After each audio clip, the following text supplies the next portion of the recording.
ഭൂമിയിലെ സമുദ്രത്തിന്റെ ഏറ്റവും ആഴമുള്ള സ്ഥലത്തെക്കുറിച്ച് നിങ്ങൾ കേട്ടിട്ടുണ്ടോ? അത് മറിയാന ട്രെഞ്ച് എന്നാണ് വിളിക്കപ്പെടുന്നത്. Welcome back to Seju stories. ഇന്നത്തെ പുതിയ അധ്യായത്തിലേക്ക് പോകാം. അപ്പോൾ അതെത്ര ആഴമാണുള്ളത് എന്ന് ചിന്തിച്ചു നോക്ക്. മറിയാന ട്രെഞ്ച് പസഫിക് മഹാസമുദ്രത്തിൽ ജപ്പാനും ഫിലിപ്പീൻസിനും ഇടയിലാണ് സ്ഥിതി ചെയ്യുന്നത്. ഇതിന്റെ ആഴം ഏകദേശം 11 കിലോമീറ്റർ, അതായത് പാസഞ്ചർ വിമാനങ്ങൾ പറക്കുന്ന ഉയരത്തിൽ നിന്ന് പോലും കൂടുതലാണ്. ഒരു കിണറാണെന്ന് ചിന്തിച്ചാൽ പോലും അത് ലോകത്തിലെ എല്ലാ കെട്ടിടങ്ങളെയും വിഴുങ്ങും. ഈ സ്ഥലത്തിന്റെ ഭയം അതിന്റെ ഇരുട്ടും അത്ഭുതകരമായ പ്രഷറുമാണ്. ഒരു ചതുരശ്ര ഇഞ്ചിന് 8 ടൺ വരെ സമ്മർദ്ദം. അതായത് നിങ്ങൾക്ക് തോന്നുന്നോ, ഒരു ചെറിയ കാറ് അവിടെ എത്തിച്ചാൽ ഒരു സെക്കൻഡ് പോലും വേണ്ട, അത് പേപ്പർ പോലെ ചുരുങ്ങും. മനുഷ്യൻ അവിടെ സ്യൂട്ട് ധരിച്ചു പോയാൽ ശരീരം പോലും നിലനിൽക്കില്ല. പക്ഷേ ഇവിടെ ജീവനില്ലേ? അതാണ് ഏറ്റവും വിചിത്രം. ഇത്രത്തോളം ഭീകരമായ സ്ഥിതിയിലും ജീവനുണ്ട്.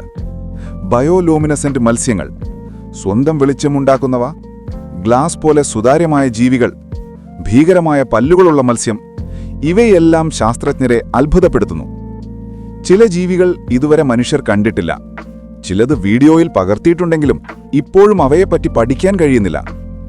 മറിയാന ട്രെഞ്ച് മനുഷ്യർക്ക് എക്സ്പ്ലോർ ചെയ്യുന്നത് ഓൾമോസ്റ്റ് ഇംപോസിബിൾ ആണ്. കാരണം സബ്മറീൻ ഉണ്ടാക്കിയാലും അതിനെ വിത്ത്സ്റ്റാൻഡ് ചെയ്യിക്കാൻ സാധിക്കില്ല. പക്ഷെ ചിലർ ശ്രമിച്ചു. 1960-ൽ 2 ശാസ്ത്രജ്ഞർ, ഡോൺ വാൾഷ്, ജാക്ക് പിക്കാർഡ്, ഒരു ചെറിയ സബ്മറീനിൽ അടിയിലെത്തി. 2012-ൽ ടൈറ്റാനിക് സിനിമയുടെ സംവിധായകൻ ജെയിംസ് കാമറോൺ സ്പെഷ്യൽ സബ്മറീനിൽ ഒറ്റയ്ക്ക് പോയി. അവിടെ കണ്ടത് പൂർണ്ണമായ ഇരുട്ട്, സ്ട്രേഞ്ച് ജീവികൾ, സ്കേറി സൈലൻസ്. ജെയിംസ് കാമറോൺ പറഞ്ഞത് അത് മറ്റൊരു ഗ്രഹത്തിൽ ഇറങ്ങിയതുപോലെ തോന്നി.